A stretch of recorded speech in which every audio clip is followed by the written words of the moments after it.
Rolling. Testing. Arriba. Abajo. Beautiful. Okay, so Margarita, tell me please. Christina. Christina. Tell me please. Well, let's start by your name. Where were you born? And how old are you? What do you do in life? What do I do in life? Jeez. Okay. Well, my name is Christina, Dr. Christina Tracy Stein. I'm 44 years old. I was born in Edmonton, Alberta, Canada. I'm married. I've been married for almost 20 years. And I have 3 kids, 12, 15, and 17. Scarlett, Will, and Julia. Let's give them some credit. My husband is Damon. Oh, talk to you. Yes. Okay, sorry. What do I do in life? Geez. I have a very full life. For work, I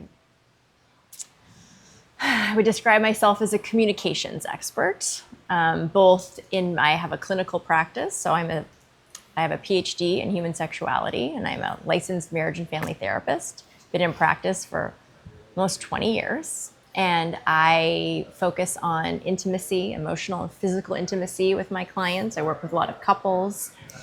In that space, I would say really I help translate for couples, just kind of what they're trying to say to each other to sort of facilitate greater connection and more passion in those relationships.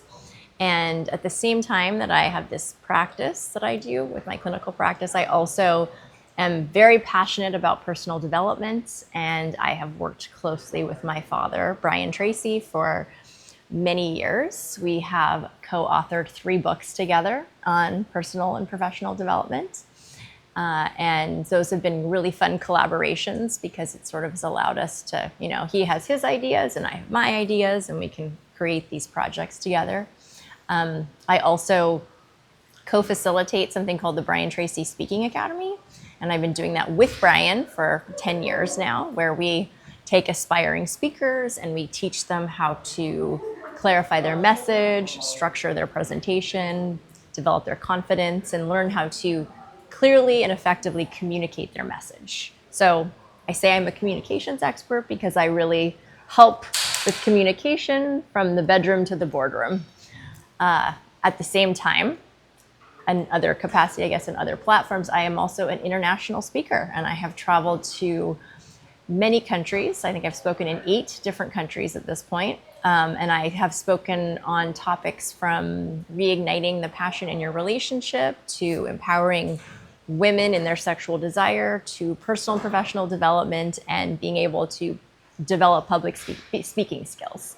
So I have quite the range, but I would say I am very passionate about people fulfilling their potential, living very authentic lives, and being able to gain confidence to express themselves authentically without the fear of rejection, without the fear of being misunderstood, to ultimately facilitate greater connection between them and the people they're communicating with. And I have experienced that personally, developing my own ability to be authentic and communicate effectively, but also I'm really passionate because I also see so much in my work that oftentimes there's a misunderstanding or miscommunication creates a separation in a relationship, like just a space or a disconnect, and that if you can reframe something or communicate it effectively, you bring people together. And I think ultimately, the quality of our relationships determine the quality of our lives. So I am very passionate about empowering individuals and empowering relationships. And how did you have like a personal search of some kind in order to learn how to empower couples and relationships? I mean, does this come from having to solve your own in order to learn and to look out and say, if I had this, they might need it as well? Or where does this come from? Specifically to relationships, like the human sexuality part? Yeah, all that, relationships. Yeah. So I'm a romantic. and I have a like really cute fairy tale love story with my husband because we met when we were younger and we stayed in touch and we decided to get married at a young age and it's manifested for us. And so I believe, in the whole like love and romance, and I love love. So that's definitely a basis for my interest. But, I got married to my husband, my current husband, and we had a baby. And it changed everything. We had a really good relationship before we had a baby, so we had a solid connection, but we had a baby and then I disconnected from parts of myself and my identity shifted and I got so focused on being a mother that I had forgotten to be a wife. And I didn't realize that they were both very important until my husband, came to me and said, look, I love you, but I miss you. And in being a mother, I wasn't interested in sex. And so I was sort of ignoring him in that way. I had no sexual desire. I'd gained weight. I just really lost myself. But he helped me understand that sex and physical connection in our relationship it wasn't just for fun. It wasn't just about pleasure, but that it was really a validation for him. It was a validation for us, for him to feel like, yes, we have a baby and I'm a mom and he wants me to take care of our child, but like he wants our relationship to still feel like it's important. And that was a way to show that. And it was the first time that it had occurred to me that sex for men could be emotional.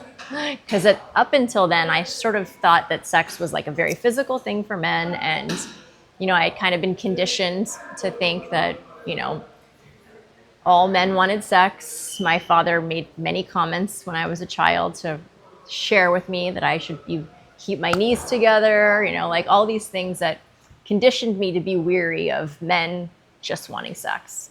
And so that was kind of what I thought until my husband was like, no, I miss you. And this is actually an important emotional thing for me. So I took it very seriously, and that's how I sort of decided, I needed to find myself again as a sexual being. I needed to reconnect with my desire, and I needed to find ways to want to cultivate that part of my relationship. And so I went out and I started doing all kinds of research. I read books, I went to classes, I found conferences, I discovered a whole world of sex education, which was incredible. And everything I learned, as I do with everything in my life, I felt compelled to teach people. So, that like goes back to when I was 5 and my parents read a book to me, like, Where Do Babies Come From? They read this book to me at 5 and I, again, was compelled to teach everybody where babies came from. And they called me Little Dr. Ruth.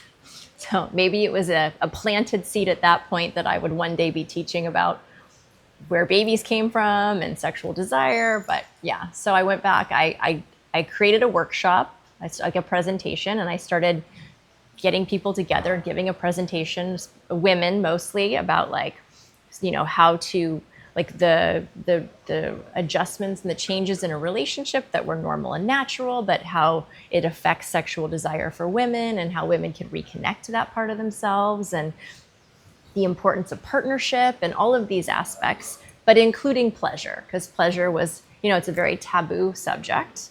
And it's not something that, people talk about not getting pregnant, and they talk about orgasms or pleasure in terms of like very general, but they don't actually teach about pleasure. There isn't a language of like knowing how to give pleasure, how to receive pleasure, what it even means, what are the behaviors to create pleasure. So I was teaching that as part of my training because it felt like it was a very important part, but it's also very taboo, which is why I went back to school and I got a PhD in human sexuality, because I felt like if I was going to be teaching this, I wanted to be taken seriously, and I wanted people to know that I was being very respectful about the subject, that I cared about it from not necessarily a clinical perspective, but just from an informed place, and that I was going to be a safe source of information. So that's how I got to that. And then I shifted my clinical practice from being kind of a general, anxiety, depression, personal development practice to much more about like intimacy, emotional and physical intimacy for individuals and mostly couples. Wow, that's please. Okay. Aquí So, ponte aquí atrás de mí. and, Take it. okay, it would be cool for you to talk about what it was like growing up with Brian Tracy. You said both your parents have very different roles, right, in your family. So I think that's an interesting take. And then how you decided or what made you. You said they cut you off at 25, and like helped you, pushed you into you finding your own path. Sure. Okay, so let's see. Yes. Here with me. Growing up with Brian Tracy was wonderful in many ways, but also very challenging. Not challenging in the sense of trauma or anything heavy like that, but my father was a pioneer in a very incredible field. He was passionate about personal development and is passionate about personal development, but he really was on the forefront of this training, teaching platform and helping people embrace personal development and bringing these ideas to the public. And so, and as I watched his career progress, he became a bigger and bigger and bigger person in the world to the point where, he had reached this celebrity status, and we would go to restaurants and people would recognize him, and he was traveling all the time. But it was a very high bar for me to see, like, okay, in life, you can be a pioneer and world-renowned, famous celebrity person who impacts millions. Or I watched my mother, who was, had decided that she wanted to support my father, and take on a very traditional wife role. And I watched her at home, typically deferring to my dad. Maybe behind the scenes it was different, but what I saw as a child was that he was in charge and he made the decisions, and she was very not obedient. I would say obedient because that's how I perceived it. But, she just wanted to support him. I did not see her have her own ambitions. I did not see her pursue goals or want to claim anything for herself. I always saw her as a support to him. So I had these two models as a child: shoot for the stars, or kind of serve others and lose yourself a little bit. And that's how I perceived it. And I really didn't like the idea of what my mom had chosen for her. I didn't resonate with the traditional wife role. So I was definitely going to be something more than that. I was definitely going to pursue my professional ambitions. I was going to create something. And I think at the time, I was sort of thinking, well, I guess I have to be like my dad if I don't want to be like my mom. I didn't think there was anything in between. So I went to college because that was very important to me.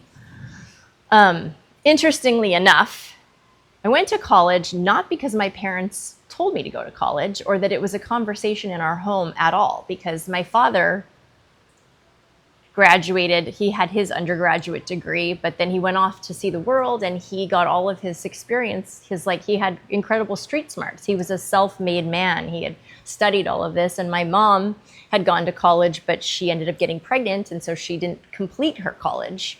And so when we moved from Canada to the US, it wasn't even a conversation. I was a junior or a sophomore in high school when my peers were talking about, where do you want to go to college? Where are you going to university? And I heard all of this and I thought, well, if everybody's going to college, I'm going to go to college. Like, what is this university thing? Like, I need to figure it out and I need to go here because this is where everybody goes.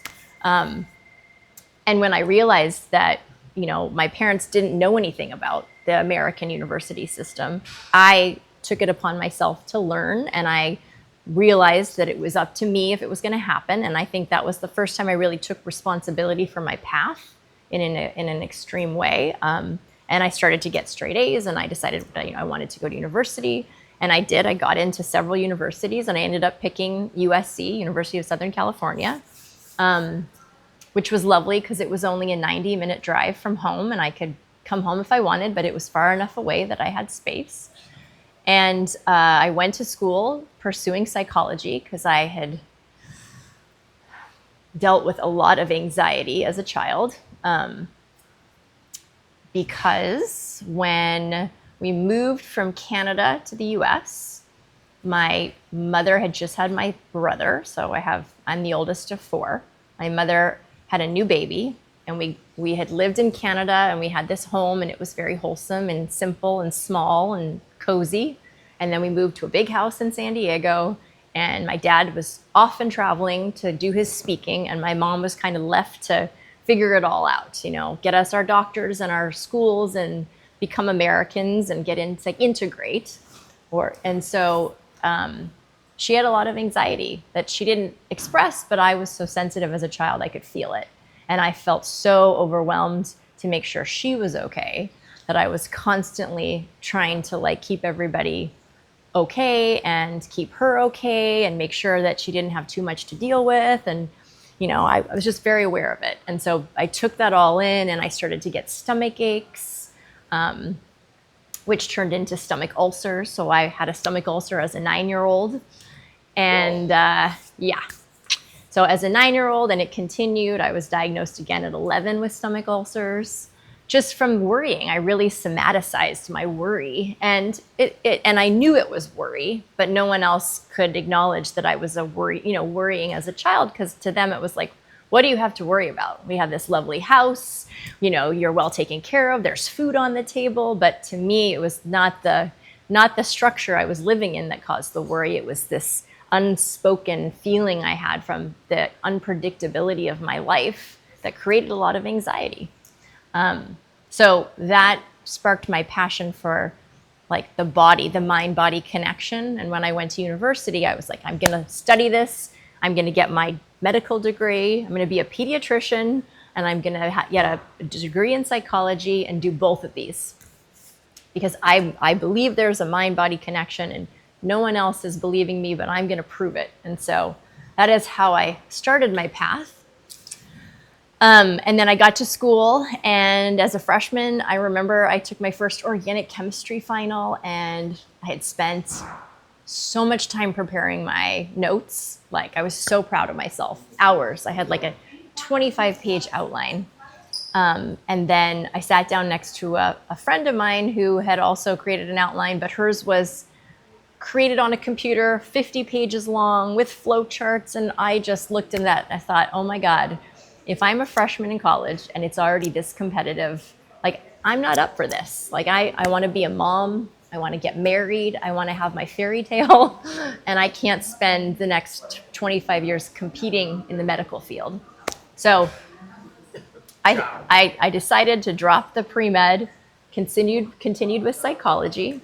And also as a freshman, I had started dating my now husband. And it was a very different kind of relationship than I'd ever had.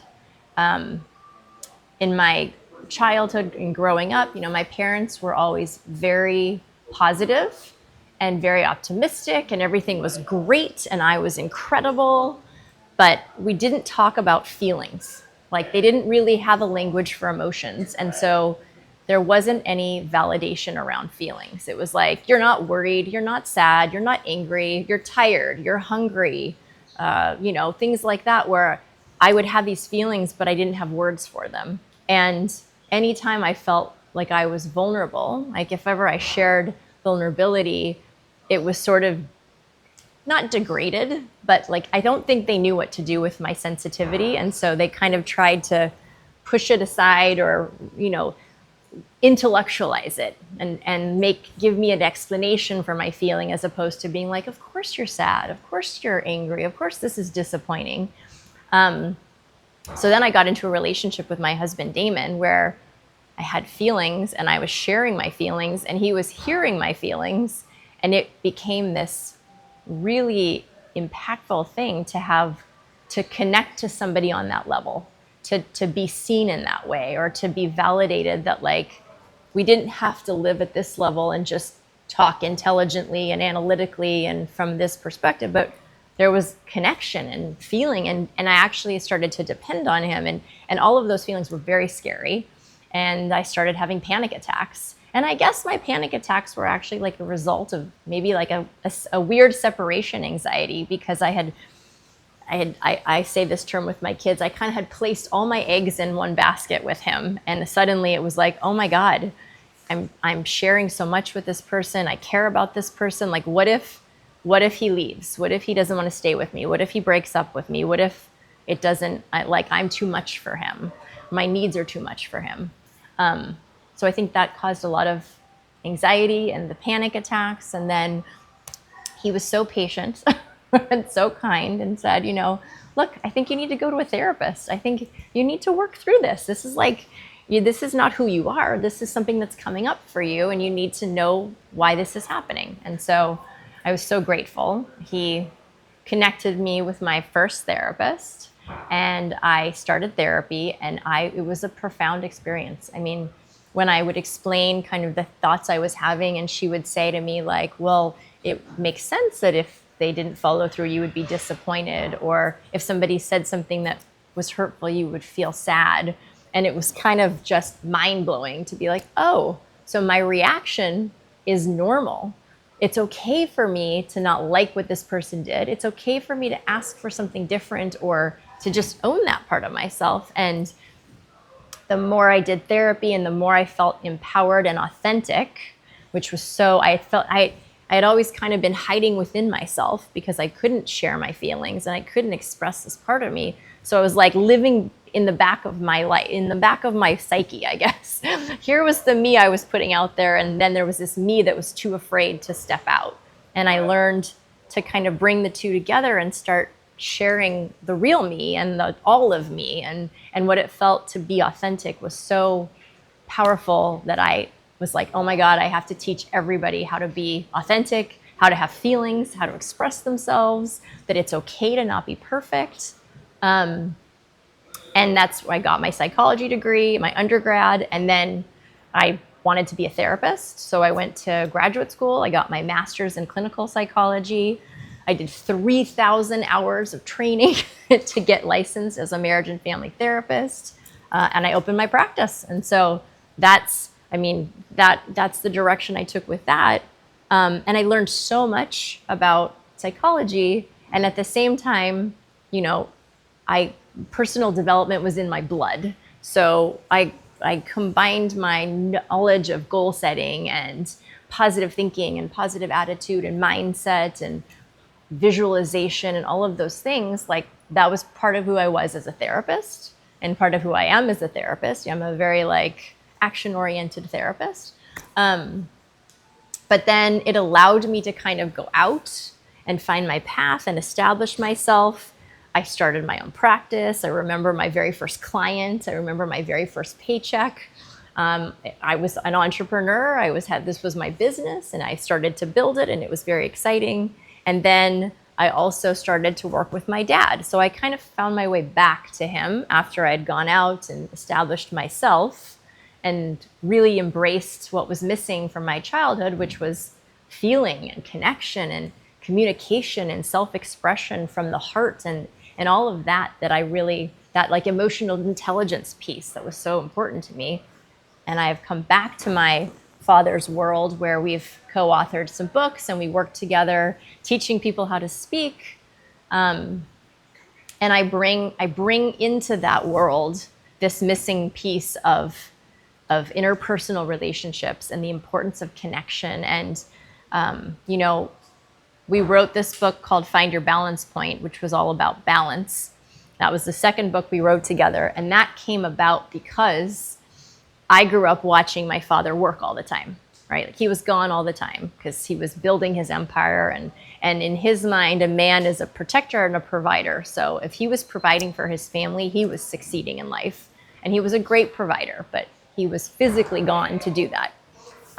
Which to me felt very out of balance because it was like, great, we get money, but we don't have a dad.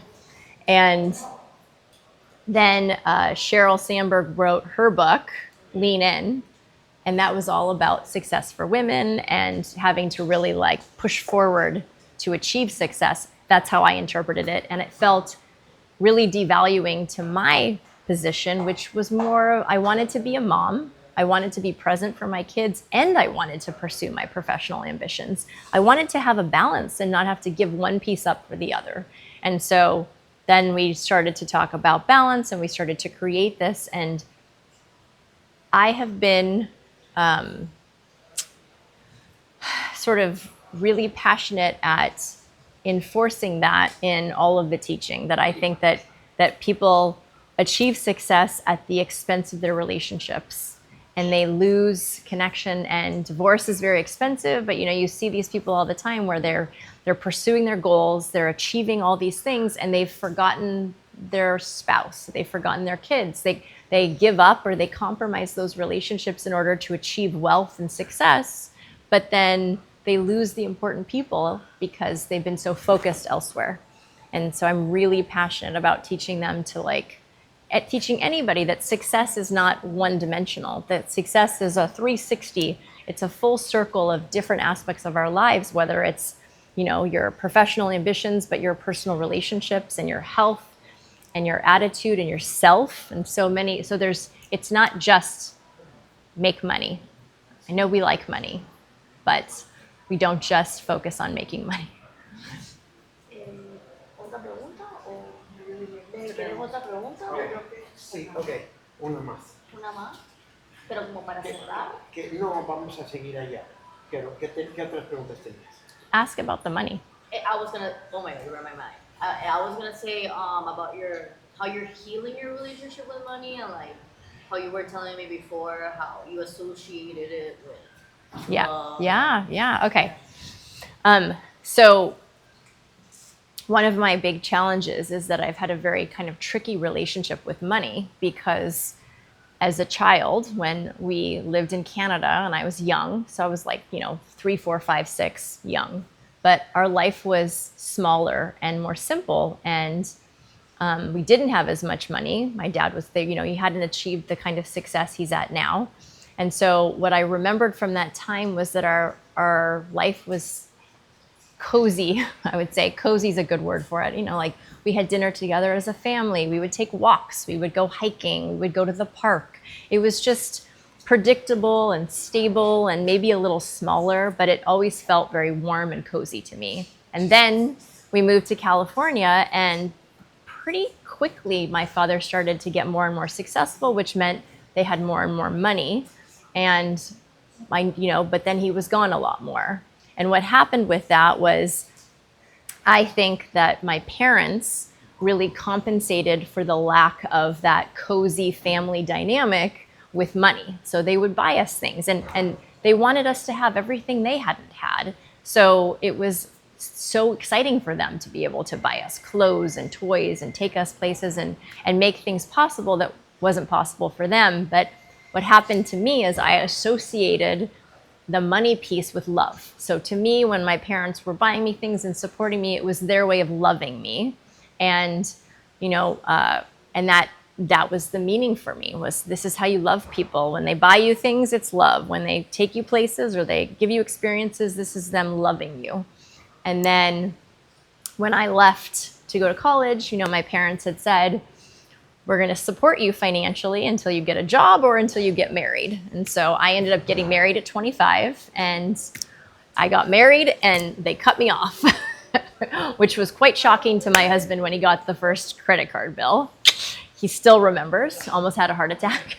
But so it's been a long journey of, struggling for me, especially because growing up with this abundance and limited, I had a credit card I never saw the credit card. I could spend whatever I wanted. I would buy things and I wouldn't even care about the things I would buy. And then I married my husband, and it was wait, you have to think about what you're spending money on, and you can't spend all this money. And suddenly I was like, oh my God, my husband doesn't love me. He's not going to let me spend money. This means he doesn't love me, because money is love. And so I have struggled with budgeting. I have struggled with understanding that you can't just buy. You have to think about it, that money comes from somewhere and you have to earn money. And, so I really have had to learn that over the years. And I've had to separate that love is money feeling. And at the same time, I've also had to come to appreciate money, that it's not evil, because in my mind, money was evil. It's either it's love or they take it away and you're not loved. And I didn't want anything to do with that, because I had this power struggle with my husband because I couldn't spend money because he didn't love me. Or my parents who loved me and then they stopped loving me at 25, and they, it was just a really tricky dynamic.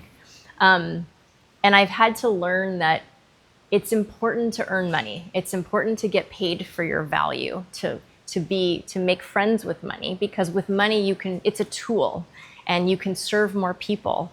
And I've really come to a place of I'm so passionate to empower people and teach people that making money doing that, it comes back at me and lets me teach and help more people and serve more people. And so I'm not 100% healed from it, but I am learning to appreciate that I have worked very hard to get to where I am, that I provide a lot of different kinds of value to different people, and that my value helps them make money, and my value makes them, helps them feel more authentic and have a better life, and that I, in exchange, in sacred reciprocity, deserve to be paid for my worth. And so I'm more excited to make money and to have money and to appreciate money. And I may still let my husband manage our finances because he's much better at that. I might buy everything, but I do want to earn money. And so I think, but it's been, really, it's still hard to me now. I still am hurting about the fact that, like, I do, from my parents, associate money with love. And so because we lost that piece, it has felt like I look to other ways that they offer love, because they don't speak my love language, which is another thing that's really important, that I talk about with my clients. And in our family, we all identify our love language. And to clarify what I mean by that, Gary Chapman wrote a book called The 5 Love Languages, and he talks about how people give and receive love in different ways. And if you're giving love to someone that isn't their love language, they don't feel the love, because they need to get the love they need, and you need to get the love you need. And so the 5 love languages are words of affirmation, great job, I love you, I'm so proud of you, physical touch, non-sexual, just affection, quality time, gifts, and acts of service. And so my mother is very much acts of service, and, I guess gifts from my father.